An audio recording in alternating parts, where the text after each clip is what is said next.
நடிகை ஒருத்தவங்க இப்போ பார்த்தோம்னா நீச்சல் உடையில் போட்டிருக்கக்கூடிய புகைப்படம் மிகப்பெரிய அளவில் சமூக வலைதளங்களில் வைரலாக பரவி வந்துட்டுருக்கு. தேசிய விருது பெற்ற நடிகை லக்ஷ்மி பிரியா சந்திரமௌலி பல்வேறு தமிழ் திரைப்படங்கள் நடிச்சிருக்காங்க. 2010ஆம் ஆண்டு வெளியான முன்தினம் பார்த்தேன் என்ற தமிழ் படத்தில் நடித்ததன் மூலமாக திரையுலகில் காலடி எடுத்து வச்சாங்க. தொடர்ந்து பல்வேறு திரைப்படங்கள் நடிச்சிருக்கக்கூடிய இவங்க 2017ஆம் ஆண்டு இயக்குனர் சர்ஜுன் இயக்கத்தில் வெளியான லக்ஷ்மி என்ற சீரியலில் குறும்படத்தில் நடிச்சிருந்தாங்க. படம் மிகப்பெரிய சாதனைகளை கிளப்பிச்சு. தொடர்ந்து பல்வேறு படங்கள் நடிச்சிட்டு இருக்கும் பொழுது 2023ஆம் ஆண்டு நடிகை ஐஸ்வர்யா ராஜேஷ் நடிப்பில் வெளியான சொப்பன சுந்தரி திரைப்படத்தில் நடிச்சிருக்கிறாங்க. தமிழ் இல்லாமல் மலையாளம், தெலுங்கு உள்பட பல மொழிகளை இவங்க நடிச்சு வந்துட்டு இருக்காங்க. கடந்த 2011 முதல் 2012 வரை ஒளிபரப்பான சாந்தி நிலையம் என்ற சீரியலில் எழில் என்ற கதாபாத்திரத்தில் நடிச்சிருக்கிறாங்க. ஜெயா டிவியில் ஒளிபரப்பான இந்த சீரியல் ரசிகர்கள் மத்தியில் நல்ல வரவேற்பு பெற்றதுன்றது குறிப்பிடத்தக்கது. 2021ஆம் ஆண்டு ஜி தமிழில் ஒளியான சர்வைவர் என்ற ரியாலிட்டி ஷோவில் இவங்க கலந்துக்கிட்டாங்க. போட்டி தொடங்கிய 49வது நாள் எலிமினேட் செய்யப்பட்டாங்க. சமூக வலைதள பக்கங்களில் பிஸியான நடிகையாக வலம் வரக்கூடிய இவங்க அடிக்கடி தன்னுடைய புகைப்படங்களை வெளியிடுவாங்க. சமீபத்தில் நீச்சல் உடையில் இருக்கக்கூடிய புகைப்படங்களை வெளியிட்டு இருக்கிறாங்க.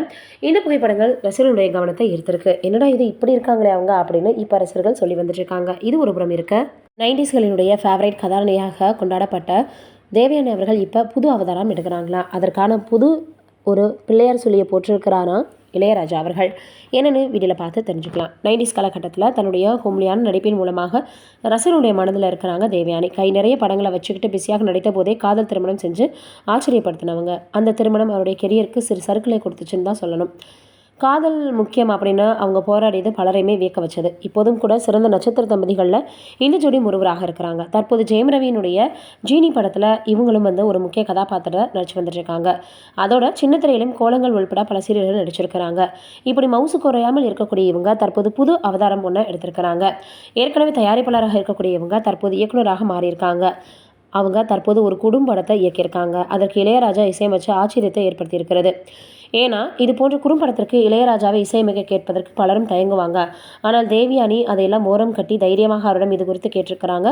உடனே இசைஞானியும் அதற்கு என்ன தாராளமாக பண்ணிடலாம் அப்படின்னு இசையமைச்சு கொடுத்துட்டாராம். இதற்காக அவர் ஒரு குறிப்பிட்ட தொகையை வாங்கியது தனி கதை. ஆனாலும் குறும்படம் தானேன்னு மறுக்காமல் அவர் இசையமைச்சது பாராட்டுகள் பார்த்தீங்கன்னா பெற்று வந்துட்டுருக்கு. முன்னதாக சுஹாசினி குறும்படம் இயக்கிய போது கூட இளையராஜா இசையமைத்தது குறிப்பிடத்தக்கது. நடிகை, தயாரிப்பாளர் என்பதை தாண்டி இயக்குநராகி இருக்கக்கூடிய தேவயானிக்கு வரவேற்பு எப்படி இருக்குதுன்னு பார்ப்போம். நீங்கள் என்ன நினைக்கிறீங்க தேவயானியை பற்றி அப்படின்றத மறக்காமல் கமெண்ட்டில் சொல்லுங்கள். நன்றி, வணக்கம்.